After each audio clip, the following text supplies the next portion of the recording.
Fallout Equestria, Chapter 4, Perspective. I don't know why I took an interest in you, but I'd be careful. It's never helped anyone before. Stupid! A blast of lightning fired past me, shattering an old clock at the back of the overview office I was cowering in. The Wasteland Survival Guide was full of all sorts of helpful tips. Scavenging guides, a whole chapter on mines, and more. And then there were the not-so-helpful ones. After having read the chapter on making pre-war Earth pony technology work for you, my first thought when I came across the ruins of iron-shot firearms was to take a peek inside and see if there was any technology I could make work for me. Instead, I got myself trapped in a maze full of ponycidal robots and automated turrets, fleeing until I managed to back myself into a corner here in an office box high above the factory floor. Almost out of ammo. If I hadn't found that medical box in the employee bathroom, I would have died trying to get across the second floor. How could I possibly have been so very stupid? Below, 3 of those robots were rolling about, looking for me. They were tracked things built to somewhat resemble ponies with clear domed heads that housed real brains. I refused to think that the ponies who built them might have used other ponies' brains in the construction. The thought was just too horrible. Even doing that to an animal's brain was awful. And clearly 200 years of continuous operation had done nothing for their sanity. Come on out, we only want to kill you for trespassing. Case in point. The fact that the voice sounded like a young filly despite being clearly artificial just made them that much freakier. Fortunately, the railing on the catwalks leading up to this office were too narrow for the brainbots to get up here. A much deeper, authoritative voice boomed across the room. Surrender in the name of the Ministry of Technology, Zebra scum. I cringed behind a line of metal filing cabinets as the room filled with a rush of flame. Unfortunately, the same could not be said for the other type of guard robot I'd crossed paths with in here. The multi-limbed things looked like giant metal spiders. Many of its arms seemed to end in weapons, including a buzzsaw and a flamethrower. And worse, the damn thing could fly. I slipped both of my grenades out of my saddlebags and waited until the flames died away. The metal cabinets were beginning to get unpleasantly warm against my back, and the heat in the air seared my lungs. The second the same floor cut off, I turned my head around the corner and levitated them both right up to the metal monster, pulling out the stamps on the way. The moment it saw me, the robot raised a pulsing green weapon that looked like a unicorn's horn. Eldritch fire erupted from it, shooting past me, close enough to singe my cheek. The blast struck an old fan sitting on the desk behind me. It glowed green for a moment, then melted. I ducked back as I dropped the grenades. The explosion rocked the office. I heard a fearsome twang as part of the catwalk outside gave. Looking back, the robot was in a non-functional heap. The walkway outside was still mostly intact, but sagging badly. I wasn't sure it could hold my weight. Stripping what I could from the fallen spider robot, I considered my options. I couldn't stay up here forever. If I moved very fast, I could run the walkway without the brainbots below getting me. Their weaponry did not seem very accurate. But the first few yards of the catwalk had partially torn free and sagged alarmingly. The more I looked at it, the less I wanted to put a hoof on it. I'd never tried levitating myself before. In theory, it should work, but I'd never seen a pony do it. Focusing, I tried. I could feel the glow of my horn stretch out to envelop my entire body. Brighter it glowed as I tried to lift myself. I was shining like a dozen lanterns when I felt my body lift, just slightly from the ground. I was sweating. This was as far as I could go, but I was doing it. Now one step forward, and another, and another. I was halfway across when the brainbots started firing lightning in my general direction. One of the bolts struck the catwalk, arcing along it. I felt very lucky I wasn't actually touching it, but I was also almost spent. Ahead of me, the catwalk stopped right before the huge windows that let twice filtered sunlight, once by the clouds and once by the dirty glass itself, onto the factory floor, supplementing the light from heavy fixtures hanging above. The catwalk shot off in both directions, running parallel to the wall. One was the direction I had come from. The other led to a door which had been locked. Only that door didn't have a lock to pick. Instead, it could only be opened by command from a terminal. Another shot of lightning missed cleanly, shooting through one of the shattered windows of the observation office and frying the terminal I had just used not 5 minutes ago to unlock said door. It was a lot of metal catwalk, and the damn bots beneath me shot lightning. I grunted with the efforts that kept me aloft, feeling my vision darken at the edges. I had to stop or I'd pass out, and that would be the end of me. Releasing the magic, I dropped onto the catwalk. It wavered, but held. I let go of a breath I didn't realize I was holding and started to gallop. Don't run, we want to be your friend. More blasts. I tensed, expecting to feel paralyzing electricity rip up my body, starting at my hoofs. Instead, I heard a crash, a loud pop, and a twang from somewhere above. Looking up as I ran, I saw that one of the bolts had hit the hanging lamp above, causing its softly buzzing light to explode. And that, freakishly, was the last straw. It snapped loose from the badly aged, cracked ceiling above and swung down, crashing into the catwalk behind me. The whole walkway shook, and then the section behind me tore away with a rending scream of abused metal. Oh, fuck me with Celestia's forehoofs! I'll admit, my repertoire of colorful descriptions had grown more profane from my experience with the raiders, but as I galloped down the walkways at a heart-tearing speed, trying to keep ahead as the sections of catwalk began to fall down onto the factory floor like a sonorous, lethal game of dominoes, I felt the sentiment entirely appropriate. I was almost to the door when the metal walkway dropped out from under me. I threw myself forward, carried only on momentum, and caught the final section with only my forelegs. I hung there, my hindhoofs dangling several stories over an ancient rifle assembly line that had been crushed by the fallen catwalk. I struggled, trying to inch myself up. I used my magic to try to tug on my saddlebags and drag myself forward. My heart was pounding. I fought to keep visions of falling from dominating my imagination, tried not to think of my back breaking as I landed on the conveyor belt below.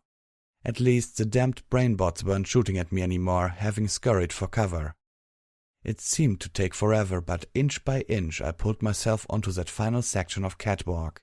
It wobbled threateningly beneath me, sticking out from the wall like a diving board held in place by bolts that wiggled in widened holes. Cautiously I got my hoofs under me and stepped lightly towards the door. A blast of lightning hit the catwalk, shooting up my legs and sending me into painful convulsions. I collapsed, shaking on the walkway, my mane and tail hairs standing on end. The walkway responded with a metallic cry and tilted several inches, threatening to dump me into the gulf below. I struggled shakily to my feet. Another blast shot up from almost directly beneath me, missing the walkway by less than a foot and striking the ceiling above. Bits of singed plaster rained down. I gave the door a push and was vastly relieved when it swung open. Then the catwalk gave further. I lurched, wrapping my foreleg around the doorframe to keep from sliding down the now quite steep metal platform. A third electrical blast ripped through the air, striking another strip of industrial lighting, whose light also exploded, making it swing perilously. Grunting, I pulled myself into the room. I turned and sat in the doorway, looking down at the brainbots, rolling in circles directly below, trying to figure out how to get to me. Then, with a strong kick of my forehoofs, I knocked the last of the catwalk loose. It fell, scraping down the wall until it smashed through the robot's brain case, pulping the organ inside and continuing down, ripping the machine roughly in half. I must admit that I found the crunch immensely satisfying.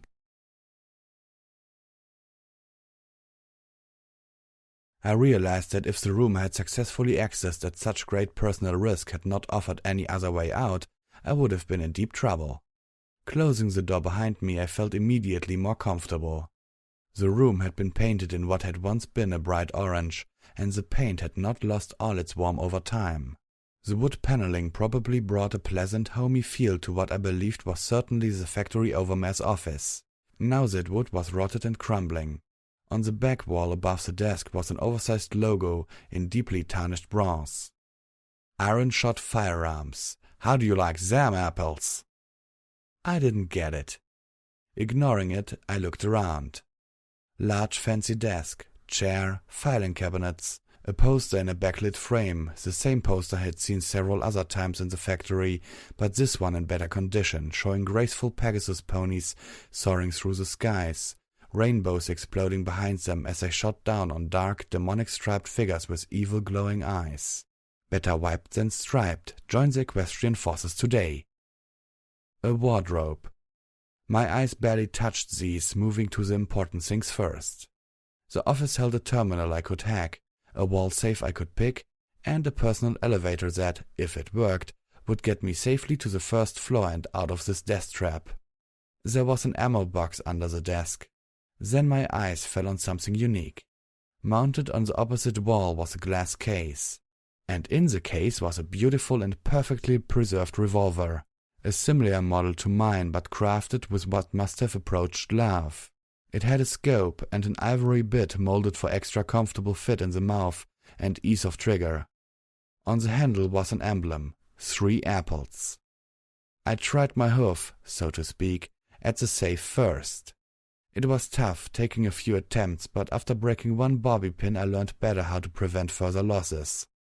The safe opened with a generous click. The impressive amount of objects made me wonder if my excursion into iron-shod firearms hadn't been worthwhile after all. I started sorting the treasure from the rubbish. Inside was a sack full of pre-war coins, a copy of Equestrian Army Today, a whole bunch of finance papers that ceased to mean anything hundreds of years ago, a box of what looked like bubblegum, I couldn't decipher the writing on it, a spark-o-magic battery, and finally an odd hoof-strapped Archon-tech device that looked like it was meant to interface with my pip-bug. Curious, I slid it on and let my pip-bug analyze it. Stealth bug, invisibility spell, 1 charge. Hot damn! Next was a terminal. Pulling out my utility suit, I slid out my access tool and started to work. This terminal was tougher to crack than the previous ones. Even with my tools, I had to abort several times to avoid getting locked out. I pulled another apple from my bag and bit into it, intent on the screen only to hit something painfully hard. Levitating the apple up to eye level, I saw a bullet embedded in it. Looking down at my saddlebags, there was indeed a small hole, although it took me a few minutes to remember when that had happened. Once in, I discovered a whole mess of old notes and messages. In addition, the terminal had a shutdown key for all the robotic security, and it could remotely open the safe and the display case.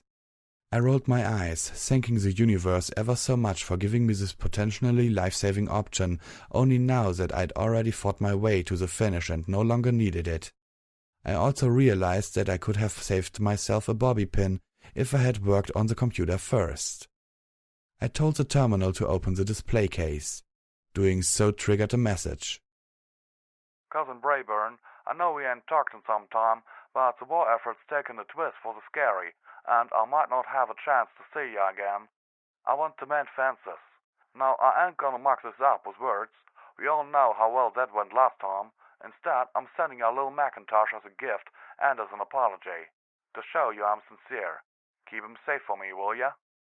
The accent was very much like that of the voice I found on Velvet Remedy's Pip-Bug, although this time it was clearly not from the same pony. But it was the earnest tone of the recording that made me pause. 200 years ago, some pony had given this gun as a token of apology and as an effort to reconnect with family. And that some pony's cousin had done just as she asked, preserving the weapon for generations after his own death. I wasn't going to leave it there, untouched by any pony until the building collapsed on it. But when I took it, I removed it respectfully. All that was left was going through the rest of the office. The ammo box held bullets for a little Macintosh and not a shy amount. In the wardrobe, I found some old maintenance suits that I could use to repair the holes in my own utility barding and other garments that I left behind. Eventually, I turned to the elevator and pushed the button. Nothing. Of course it didn't work. The wasteland just couldn't give me a break. Pulling out my tools, I opened up the side panel and tried to figure out what was wrong and if I could fix it from here. To my great relief, I could. The elevator proved to be in impressive condition, particularly considering the rest of the building. but the battery for the interface was dead. As Celestia's mercy would have it, there had been a replacement in the safe. One swapping of batteries later, I was on my way. As the doors slid shut, the thought crossed my mind. Macintosh, wasn't that? I trotted between the collapsed buildings that littered the area around iron-shod firearms, not having any particular direction to go. Aimless, I hadn't found any signs of civilization. Civilized civilization, mind you. I had kinda given up on finding Velvet Remedy. For now, I was satisfying myself with random exploration, although that had just proven exceptionally dangerous. In Stable 2, I knew exactly what my future would be, as unbearably dull as it would have been. Out here, in the huge open outside, I was struggling with just the opposite. I never considered that having an assigned place might be as much as a relief as it was a burden. My ears perked at the sound of overwrought, triumphant music. I watched as a sprite bot fluttered down across the street. Running up to it, I drew myself around in front of it. Watcha? It just floated by. I dashed in front of it again. Hello! The music just kept playing. I waved a hoof right in front of its lack of face. It danced around me and kept going. Well, that was helpful. I picked a random direction and started trotting again. I thought of Watcher's advice. Armor, check. Weapon, double check. Guidance? I looked back at the iron-shod building. A bit iffy, but check. Friends? It's kinda hard to make friends where there doesn't seem to be any pony around. My exasperated voice echoed off crumbling walls of concrete. If this was a quest, it was a lame one. I seriously needed to find something to do. Preferably other than dodge and duck. In Stable 2, I felt painfully ordinary. I yearned to be special. Now I yearn to be anything. My downcast eyes changed upon a red rider scooter amidst the ruins. Reaching out a hoof, I flipped it back onto its wheels and prodded it back and forth a few times. 3 of the wheels were locked with rust, but to my surprise, one still turned. Looking up, I found myself at the edge of a playground. The slings and slide jutted into the oddly colored air, blackened by ancient spellfire, like bones of a great dead beast. The merry-go-round was warped and canted. The skeleton of a baby pony was still curled at one end. Sadness and immense shame flooded me. I had been feeling sorry for myself in the midst of all this. Another tiny skeleton lay against the burnt husk of a tree, 3 roller skates in the dirt near its hoofs. The force? I doubted anyone would ever know.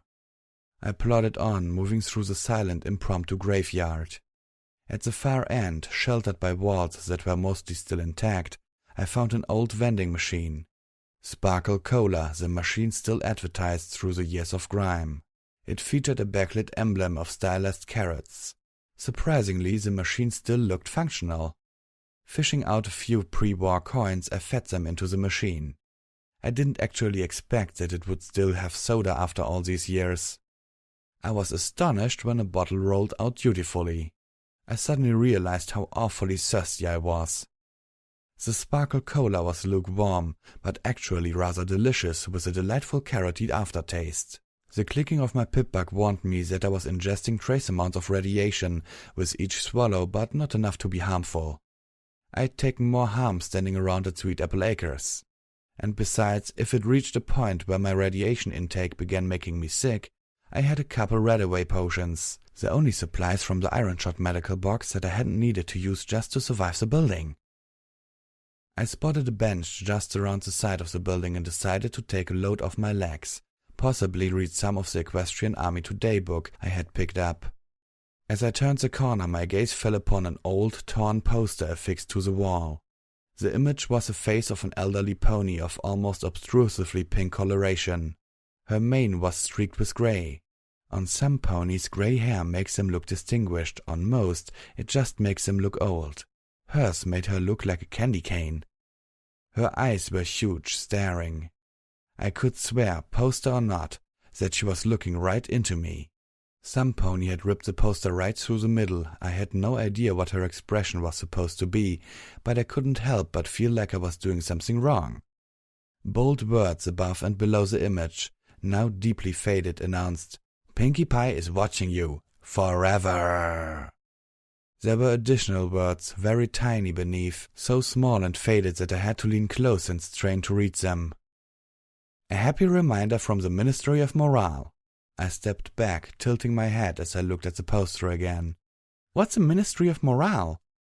Watcher's voice erupted from over my shoulder, making me jump high enough my horn whacked the ceiling. Another well-meaning idea that was so much better on scroll. I gasped, willing my heart to beat regular again, and felt a fleeting sympathy with Sawed-Off. The sprite bot was hovering right next to me. Celestia, those things were silent when they weren't playing music. Are you trying to give me a heart attack? Oh, sorry. I gave the flying orb a glare. I forgot about the bench and started walking, trying to enjoy the rest of my sparkle cola. The sprite bot followed. I see you've got some armor. The mechanical voice seemed hesitant. I didn't ask why. Watcher didn't care enough to explain or thought better of it. Maybe the fact that I was walking through the Equestrian wasteland in an outfit coated inside and out with drying blood gave it pause. I could probably go up to any stable pony and go, "I'm an evil bad nightmare pony, ah!" And even despite my size, they would take one look and flee. I sipped my cola and wished desperately for some place decent to bath. Problem was, any water clean and radiation-free enough to take a bath in would be too precious to pollute. One of my canteens was empty and the second nearly so. Maybe the reason you're having trouble finding your place is that you haven't discovered your virtue yet. Watcher offered out of thin air. I stopped. What? How did you know? Oh, never mind. Then, what do you mean, my virtue? Well, the flying ball began. The great heroes of Equestria, ponies with lifelong bonds of unbreakable friendship and strength, were each known for exemplifying one of the greatest virtues of pony kind. Kindness, honesty, laughter. Laughter is a virtue? I asked dubiously. Roll with me on this. The sprite bot continued without breaking stride. Generosity, loyalty, and magic. They really didn't know themselves or each other until one pony came to realize that her friends represented these virtues, and together they grew to live by them. Now, I'm not saying those are the only virtues. They are just a Now the bot paused as if searching for words. particularly important set. I'm just saying that perhaps if you learn to recognize the dominant virtue in your own heart, you will find yourself, and you won't need anyone or anything else to tell you your place in the... Watcher's voice cut out with an abrupt pop and music once again purred from the bot. Brilliant! I watched as the sprite bot slowly sailed away. Well, if that wasn't a load of pony pies, I didn't know what was. Finishing my soda, I tossed the empty bottle amidst a pile of others. Empty bottles littered the equestrian wasteland like weeds. A new thought was occurring to me, about Watcher. The Wasteland Survival Guide had been written after the mega spells rained down, long after, considering its sound advice on scavenging. So that book wouldn't have been in the Ponyville library as part of the original pre-war library. It found its way in there later. From the lack of being burned, defaced, or covered in blood, I was guessing recently. Which made me wonder, did Watcher know about those poor ponies the raiders held captive? And if so, is that why I was talked into going there? Was I manipulated into walking into that horror house because Watcher hoped I would free them? I couldn't be sure, and considering that Watcher saved me, I should give the benefit of the doubt. But I couldn't help the niggling sense that Watcher had played me, and I don't like being tricked. My ears perked as the music stopped again, replaced by a voice. But this wasn't Watcher's voice. This was some pony else. This voice wasn't metallic. It was the voice of a smooth male pony with a greasy charisma. Friends, ponies, rejoice. Although the world about you is bleak, scarred and poisoned by the war of honorless, thoughtless, inferior ponies of the past, we do not have to live in the shadow of their greed and wickedness. Together we can raise Equestria back to its former beauty. Together we can build a new kingdom where all live together in perfect unity. It's already happening, my good ponies. Already the foundations for a new and wonderful age is being built. Yes, it's hard work, But don't we owe it to ourselves and to future generations of ponies to be better? No, to be the best we can possibly be? And I'm telling you now, as your friend, as your leader, that we can. We must, and we will. What in a fever dream was that? The music had resumed, not popping back in the middle of a song like when Watcher seized control of a sprite bot, but at the beginning of a new song, like this was how the bot was supposed to work. Wait, ponies have a leader now? That was serious news to me. As far as I could see, we didn't have a country. Hell, I'd settle for a town, even just a few shacks built within vague proximity of each other, so long as they had ponies living there in peace. Or as close to peace as the wasteland allowed. If we had a leader, we had to have at least one town, right? Trotting faster now, I found a ruin with enough intact stairs for me to get up to what was left of a second floor. I brought out the binoculars and looked about. Sure enough, in the distance I saw smoke. Enough plums close enough together to suggest some sort of settlement. I prayed to Celestia that the smoke was coming from cooking fires, not raiders burning into the ground. There was a path leading out towards the settlement. That would keep me from losing my way. And there was movement on the path.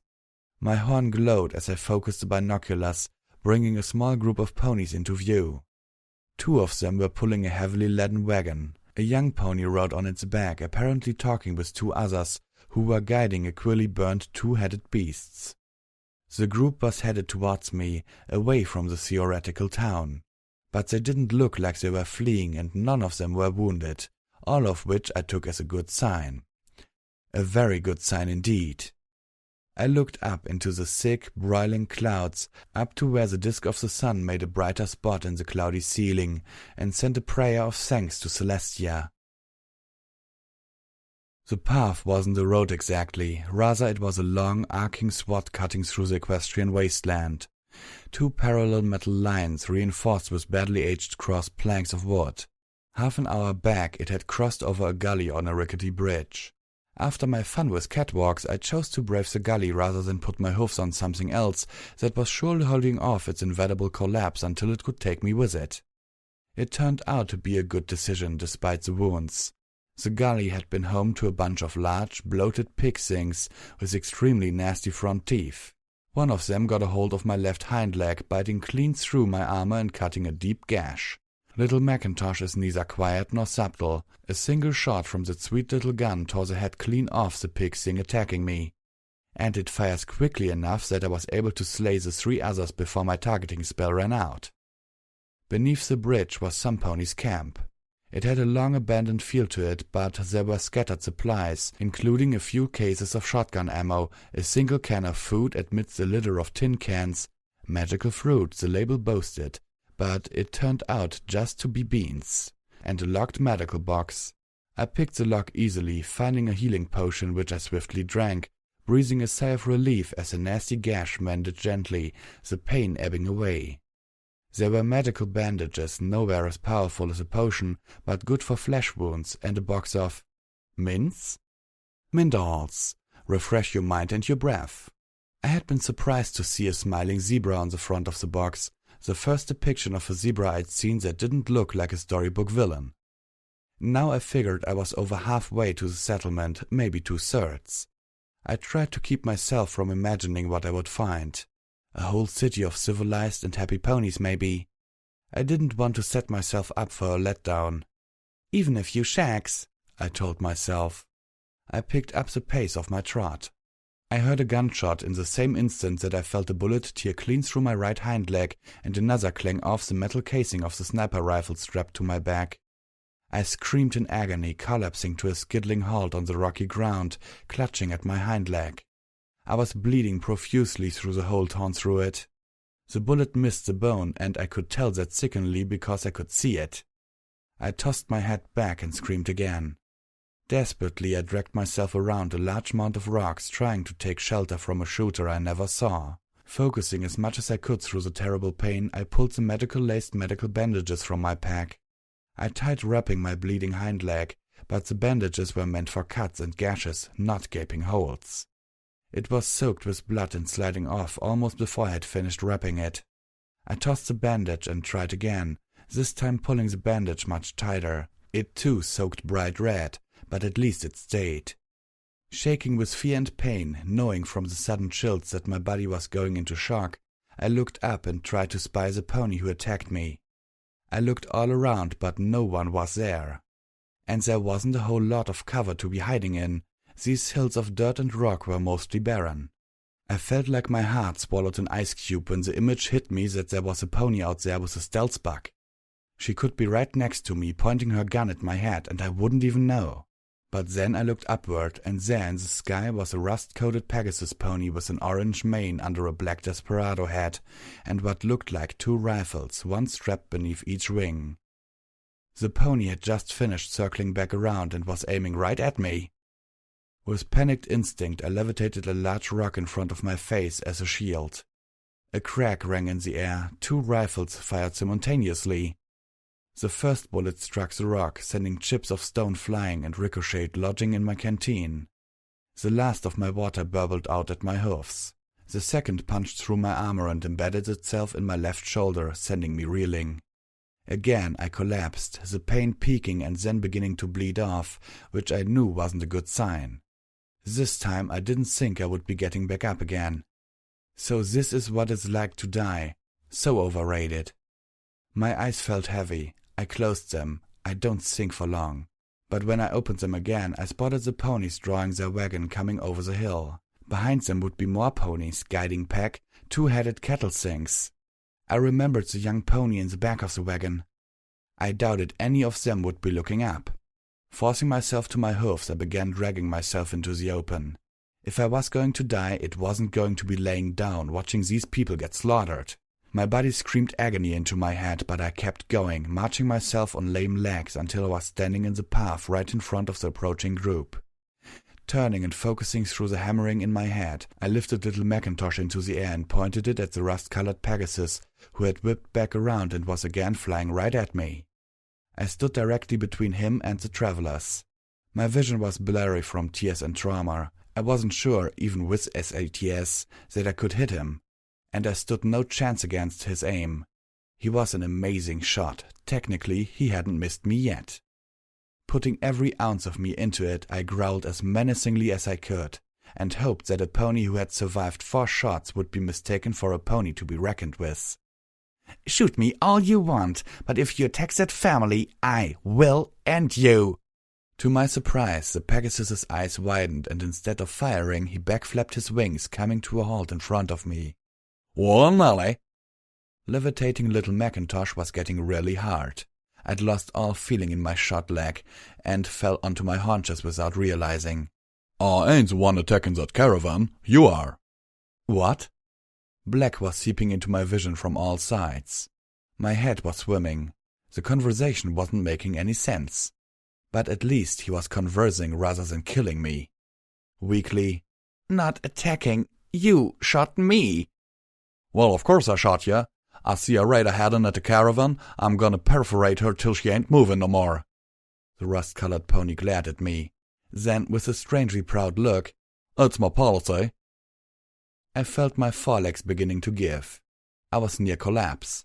But the words of the pony caused a fire to flash in my head.